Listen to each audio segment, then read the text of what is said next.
Hello, everybody.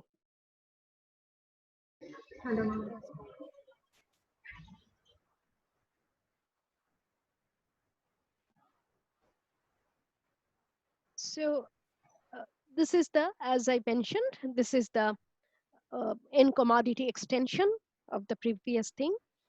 Everything is similar, only the number of equations will increase. And as the number of equation increases, this complicates the derivation of the set of second order derivatives, So you need to check whether the border Hessian determinants alter in sign, starting with negative. Ma'am, Yes, ma'am, I had some doubts in the previous slide. yes, yes, ma'am ওখানে del qi by del qj ওটা তো yes. Basically fi by fj তাই তো? Del V by del Qi, or this one, del Qi by হ্যাঁ del Qj. Yeah, হ্যাঁ this is the ratio of marginal utilities of two commodities. Yeah. Ma'am তাহলে আগের স্লাইডে f1 by f2 equals to p1 by p2 ছিল, তো এখানে minus সাইনটা কোথা থেকে আসছে? This one, hmm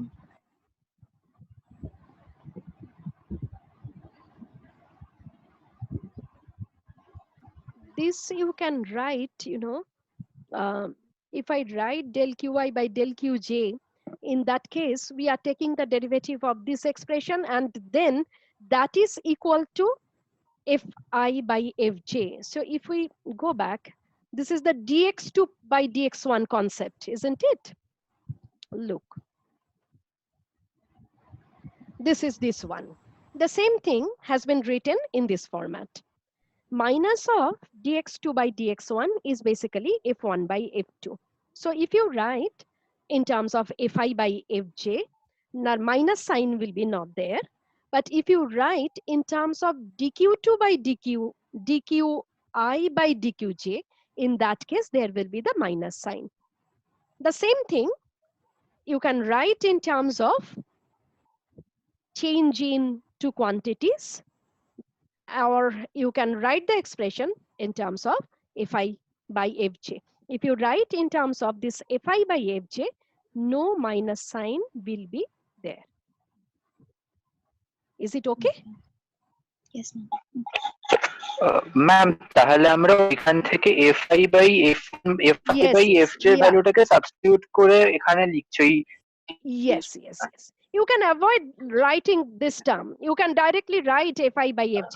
So from first order conditions, you will get all f1 minus lambda p1 is equal to 0. Then f2 minus lambda p2 is equal to 0.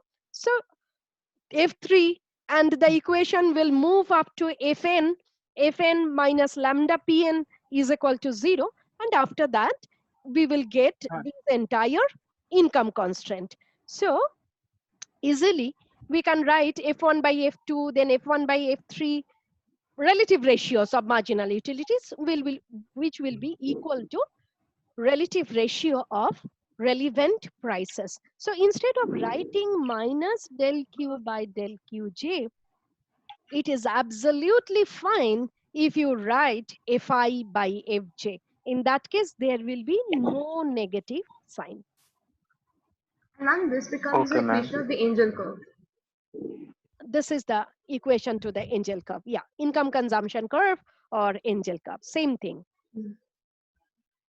Actually, this is defining the tangency graphically. If we understand, this is indicating the tangency condition. This is the slope of the budget line, absolute slope of the budget line, and this is the absolute slope of indifference curve. If I consider in the two-dimensional space, it is very clear.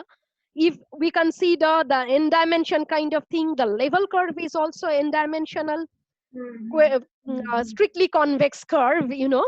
So it is a bit difficult to understand the issue of tangency between the n-dimensional convex curve and the budget line. But however, the thing is happening in that way. The thing is happening in that way. Okay.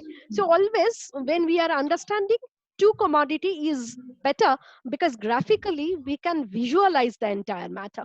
This is nothing but the condition between the indifference curve and the budget line, be it n-dimensional thing, be it two commodity world. So this is the condition, you know. And actually, while solving this particular equation, we are getting a straight line passing through the origin, and that is the ICC.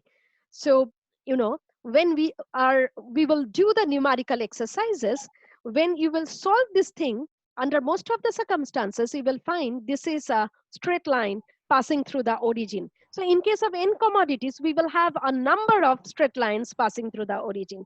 And these rays are basically ICC or the angel curve.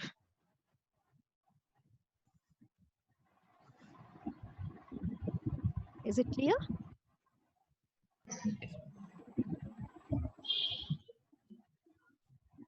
So, and if it is the n-dimensional thing, as I mentioned, we start with the second level, H2 bar, because H1 bar, why we don't take H1 bar? Or don't mention H1 bar? It's always negative. It's always negative. Very good. It is always negative. So we start with this level, you know, two commodity. We start with the two commodity context. So with one commodity, we don't think the expression, we don't consider the expression because of diminishing marginal utility. The F2 to F11, all these things will be negative. However, we start from this position and we mention it will alter in sign, starting with negative if we start with the first level, F11, F22, etc. Or simply we will mention it will alter in sign. So that we can start from the second level, H2 bar. So this is the whole idea of considering utility maximization exercise subject to the budget constraint. Once we get the maximum utility and the maximum values of x1, x2, we mentioned about several properties of this Marshallian or the ordinary demand curve. The first property here we are mentioning that prove that demand functions are homogeneous of degree 0 in prices and income. That means if all prices and income all are increases by the same amount in a two commodity world, the budget equation can be written as T_P1x1 plus T_P2x2 is equal to Tm, which is equivalent to P1x1 plus P2x2 equal to M.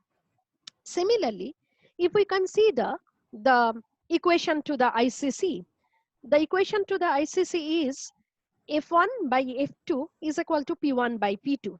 So it will be F1 by F2 is equal to TP1 by TP2, which gives again the same equation, F1 by F2 is equal to P1 by P2. So if the ICC is the same and the budget constraint is the same, solving, resolving, and again solving, we will get the same result. We will get the same values of X1 star, X2 star. So if all the prices and income increase by the same amount, we get that the consumption does not change. So this is called the absence of money illusion. So actually this happens in the reality. You will find that income is increasing after a certain time because of DNS allowances, which we call the DA, etc. in the formal sector. And you will find that also there is inflation. So you will find that with the higher level of income too, you cannot consume more. Actually, your equilibrium does not change because all prices, income, all these things are changing to the same direction. So this property is called the homogeneous of degree 0 in the parameters of the model. Here the parameters are P1, P2, and him. If we understand this property, or we can prove this property, starting with the utility function, then consider the Lagrangian expression first, derive the two equations, that is the equation to the ICC and the equation to the budget line. Then you consider increase in P1, P2, M by the same amount. Then again, you present a Lagrangian expression, and again you present or derive X1 star and X2 star, you will get the same value. So in this way, we can prove this thing. If this happens, we can prove using the Euler's theorem, we can prove sum of the own price, cross price, and income elasticities are equal to 0. So some of you said that you could solve the first one and the second one, but you could not solve the third one. Am I right? So everybody has the idea Yes, ma'am. to solve the second equation, Yes, ma'am. which is homogeneous of Yes, ma'am. prices and income. Yes, ma'am. Okay. Then the third thing, derive the Slutsky equation for the two commodity world that you did, I think, in the first semester Mathico classes when you learned about matrix algebra part, Cramer's rule. Didn't you do that for the two commodity, for the three commodities? So what is the problem? Why it is difficult now? You did all these things in your first semester only. So what is the problem? Tell me about that. Accordingly, I'll send you the slide. স্লাটস্কি ইকুয়েশনটা কিভাবে করব বুঝতে পারছি না, মানে two commodity ওয়ার্ল্ডের থেকে কি করে নেব? Three commodity you can do, but you don't know how to do it in the two commodity world. What is the problem? I didn't understand. You derived the Slutsky equation, or you did something but you don't know whether it is a Slutsky equation or not. What is the position? হ্যাঁ, মানে একটা identity আসছে, সেটা স্লাটস্কির সাথে match করাতে পারছি না। Okay, so that's the problem. This is the problem for the entire class, or there are some students who could do it and some students could not do it.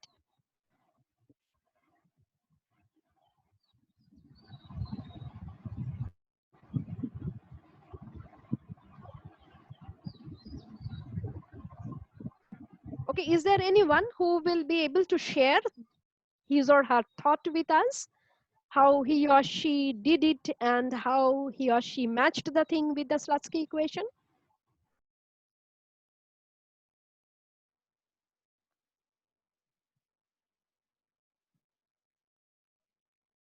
Rupasri, Olipriya, Pratush, Rajdeep.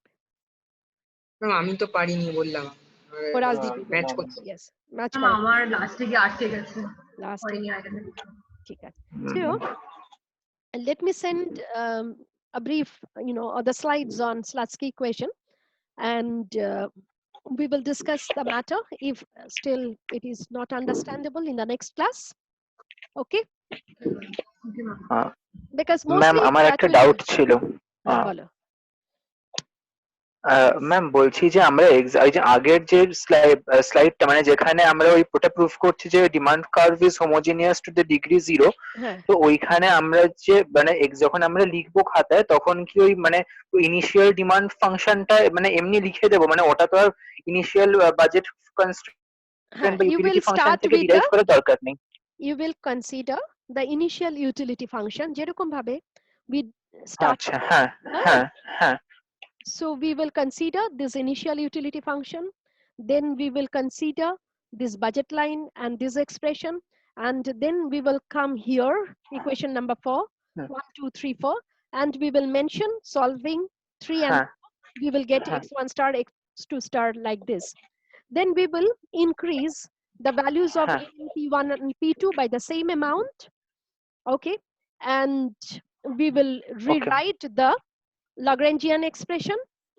As we do so, হ্যাঁ we will reach at equation f1 by f2 is equal to lambda, tp1 by tp2, which is equivalent to f1 by f2 is equal to p1 by p2. So we will get 5 6 7 8, and we will হ্যাঁ be able to show if 4 is equivalent to 8 or 8 is equivalent to 4 and 7 is equivalent to 3. Since we will solve 7 and 8 to find x1 star and x2 star, naturally we will get the same values. So this will be the proposition. This will okay ma'am, write the thing. Okay ma'am, Okay, okay ma'am. fine.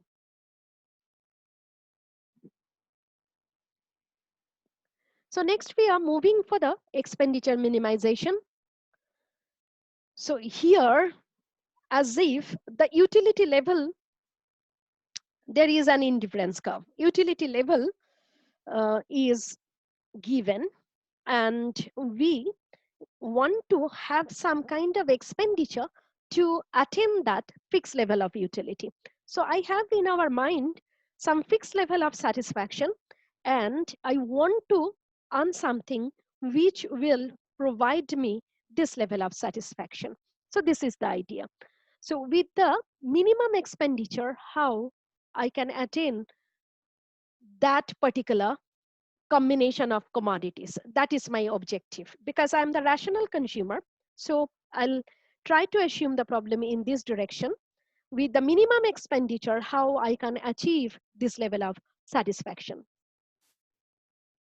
Okay, so the way we derive the demand curve is called the compensated demand curves, because we are thinking about a compensating principle which will fix us at a particular level of utility. More specifically, consider the Hicksian context.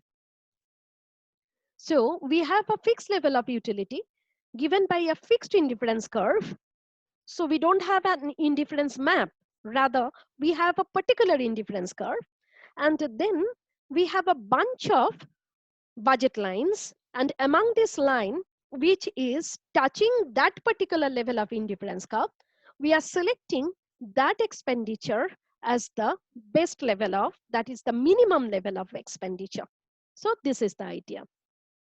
Hence, we can call it the dual problem of utility maximization. Other way round, fixing the level of utility and using some compensation principle or whatever, I am trying to find out the income for my countrymen, which will give them this level of satisfaction.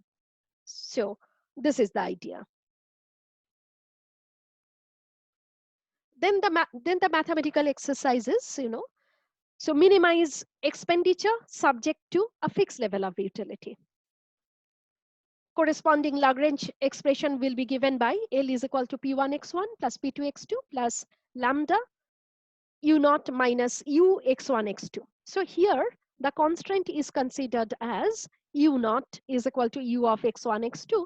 So naturally we present the constraint in this way. Remember, if you write this expression as U of x1 x2 minus U naught In that case, please consider minus lambda.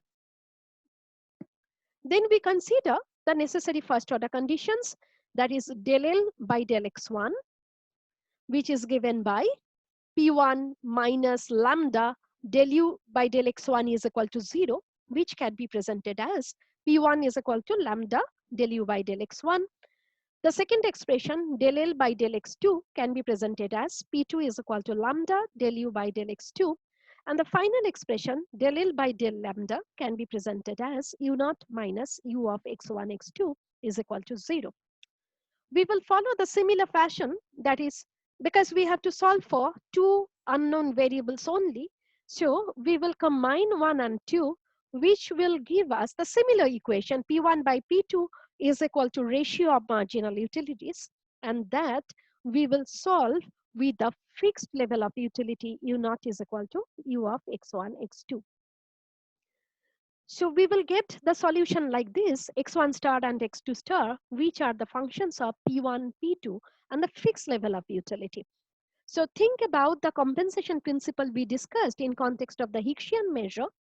We considered the similar indifference curve as we considered in the earlier case, and then we considered a new budget line touching the original indifference curve when there is some change in price level. So we are trying to find out the income which can touch the original indifference curve. So the optimum values will come in terms of parameters P1, P2, and that fixed level of utility. Since we are using the indifference curve, therefore it is the Hicksian compensated demand curve. In case of Slutsky, the presentation is something different because we do not consider the indifference curve, or we don't need the indifference curve to present the Slutsky analysis. Therefore, on the basis of fixed utility, which is giving the sense of indifference curve, etc., the demand curve we derive is the Hicks compensated demand curves. The necessary second order condition is given by, actually here it is the minimization problem. So all level of H bar, that is H1 bar, H2 bar, if there are three commodities, H3 bar, all these values will be negative. In case of maximum, there will be alteration in sign because quasi-concavity or strict convexity of the level curve, these need alteration in sign starting with negative. Whereas in case of minimum, that is when we consider strict quasi-convex function, which gives us strict concave level curve, in that case, the second order requirement is these, all the values of H bar should be less than 0. Since here we are considering a two commodity world, so this is the required bordered Hessian determinant, and it will give you all second order values. Actually, this is L lambda, this is L1, this is L2, and this is L lambda. So from L1, L2, and L lambda, you will be able to find out L lambda lambda, L lambda 1, L lambda 2, and then from the first equation, L11, L12, from the second equation, L21, L21 actually you don't require, L22, L21 will be similar to that of L12. So you need to consider all these second order derivatives, and you have to put these things in the matrix format, and you need to check whether the value is negative or not. So this will prove X1 star and X2 star are expenditure minimizing Hicks compensated demands for X1 and X2. Any question?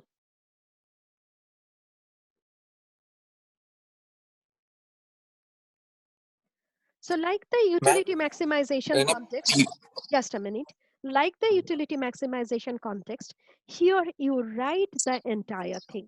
You look at the textbook, I gave you the references, Henderson Quant as well as Silverberg. So you write the entire thing, write all the first order conditions properly, then you consider the ratio between 1 and 2. So you do the entire thing properly. I have summarized the entire expenditure minimization exercise in a single slide, but you bring the issue of quasi-convexity, etc., so that your understandability of the context will improve. Yes. I think Aratri asked some question or tried to ask some question. Ma'am Yes. Ma'am বলছিলাম এখানে P1 x1 plus P2 x2 is equal to m বা কিছু income লেখা হবে না? No, because in case of objective function, এই in case of objective function, we do not write the left hand side.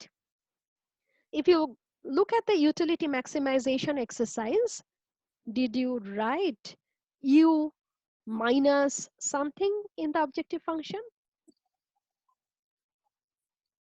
Did you write? You simply wrote f of x1, x2.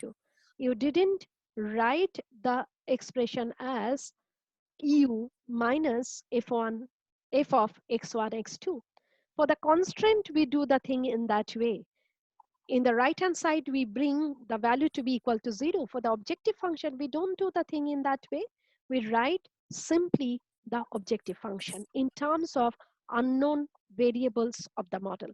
So in the similar fashion, for the expenditure minimization, we did the thing.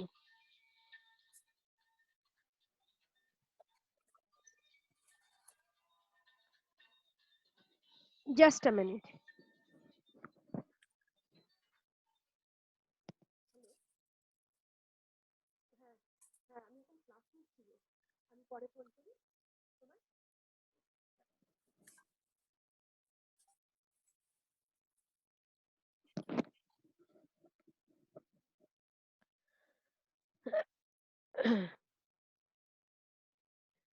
Okay, so this is the position. Darpok, is it clear now?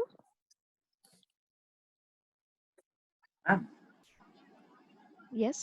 হ্যাঁ ma'am Ma'am, I have a question here. Here Yeah. the Yes. border adhesion determinant Mm. is less than 0. This means that it is quasi-convex. If you consider the function, you know, the expenditure function, that For the indicates, expenditure function, yeah. Or if you it is think about the, quasi-convex. it is quasi-convex, yes. But when we did for the demand and normal demand curves, it was quasi-concave because there we were the border adhesion was quasi-concave. Mm. Ma'am, but I have a question here. Why is it here quasi-convex and not quasi-concave? Because the approach is different. In that case, you have some objective function and there is a budget constraint, okay? So you are doing the exercise in that way, you know, subject to that constraint directly, you like to maximize the expression. Here the thing is different. Here, there is a fixed level of utility and we are adjusting the budget to get that level of utility. So the budget or the income, that particular curve is coming in the purview of objective function. Okay, so the approach is different. Here you are running a minimization exercise and there you considered a maximization exercise. Minimized, that is, here you are ensuring the minimum budget to get these demand, this amounts will be ensured by this second order condition which ensures minimum value. Approach is different, that's all. And therefore the demand you are getting not equivalent to the demand you got in the earlier case. In the earlier case, you got the Marshallian or the ordinary demand, and here you are getting the compensated demand. So it is not the demand as such, it is the compensated demand. So if there is some compensation principle, subsidy or tax, to get a particular level of utility, then it will be your demand. Okay, so approach is different. So, ma'am, then here the curve means because it is a quasi-convex curve, then the level curve here should be a concave curve. Yes, yes. Ma'am, but means Here, for indifference curves are. simplicity, here, why you are considering the indifference curve? You have to consider the expenditure curve. Your objective acha, is acha, expenditure, yeah, objective not function the is- utility. Okay, you are adjusting the budget so that it touches the original indifference curve. Original, yes. So you just go through the Higgs principle. You are trying to find out a budget. You are cutting the income in such a way or giving some extra income to the individual so that the individual can attain a particular indifference curve. This is the idea. So we are thinking about the budget. Budget is in our objective function, not the utility. Indifference curve. Yes. Okay, utility is the constraint here. Mhm. Okay. Yes, ma'am.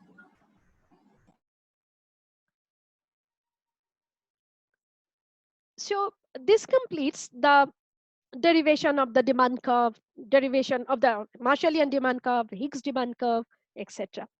Then there are few slides where we worked on indirect utility function or maximum or minimum value functions. So if we consider the Marshallian demand, in that case, we are considering the maximum value function. So we are considering a level of utility V, which is a function of x1 star and x2 star. So it is quite different from U. U was function of x1 and x2. Here we are considering a function V, which is a function of x1 star and x2 star. So whereas in case of U, our focus was on solving x1, x2, here the focus will be what will happen to our equilibrium or the maximum value function if there is certain change in the parameters in the real world. That is, if P1 changes, P2 changes, M changes, what will happen to my equilibrium, to my maximum level of utility we got. So it is based on comparative statics, where we consider parametric shift. Here, we are not trying to find out the values for x1 and x2 using the first order conditions, etc.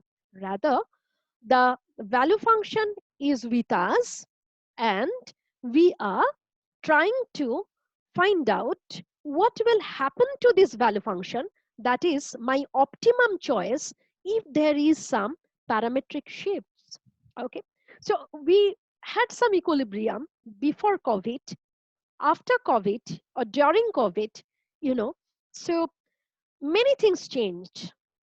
Prices, income, some other things, all these things changed our taste and preferences. So our equilibrium also changed. So this kind of thing we will like to capture now.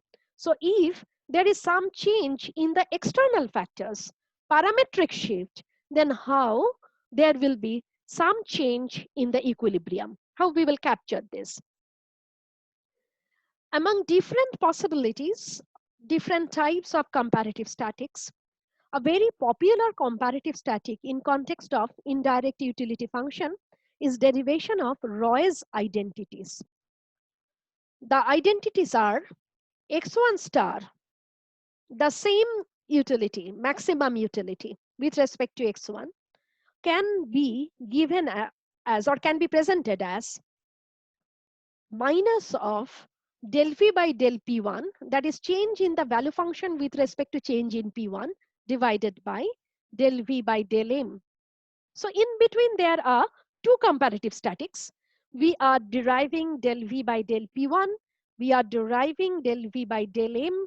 And then if I consider the ratio, we can prove that this will be equivalent to the original level of maximum value, x1 star. Similar thing will happen in case of x2 star. However, actually there are 3 steps. First derive del V by del P1, then derive del V by del M, and then finally in the third step, consider the ratio. Similar context should be considered for the second identity. So one by one, we tried to derive the parametric shift in the value function when P1 changes. And then we will find what will happen to V, that is the value function, if income changes. So del V by del P1. So we are applying the chain rule. Del V by del X1, del X1 star by del P1, del V by del X2, del X2 star by del P1. Then we are using these two expressions. Del V by del X1 is equal to lambda star P1 and del V by del X2 is equal to lambda star P2. Now, how we got these two equations? Del V by del X1 is equal to lambda star by P1, lambda star into P1, and del V by del X2 is equal to lambda star by P2. These two equations are nothing but mirror image of the original two first order conditions, del U by del X1 and del U by del X2. Del U by del X1 is equal to lambda P1, del U by del X2 is equal to lambda P2. So here, since it is the B function, not the U function, that is, we are considering the utility at its optimum. Therefore, lambda has been changed by lambda star, both for del V by del X1 and del V by del X2. Please keep note of the fact that del U by del X1 is equal to del V by del X1 at optimum. Similarly, del U by del X2 is equivalent to del V by del X2 at optimum. These can be proved using the envelope theorem. So, when I'll discuss the envelope theorem in the next session, it will be more clear to all of you. So, why there is an equivalence? Del U by del X1, why it is equal to del V by del X1? Del U by del X2, why it is equivalent to del V by del X2? So the equivalence between the original function and the value functions, when we are considering the FOCs, can be established by envelope theorem. So here, we are assuming envelope theorem holds, and therefore, del U by del X1, which is equal to lambda P1, has been written as del V by del X1 is equal to lambda star P1, etc. So if you agree with these two parts, these two first order conditions, that is the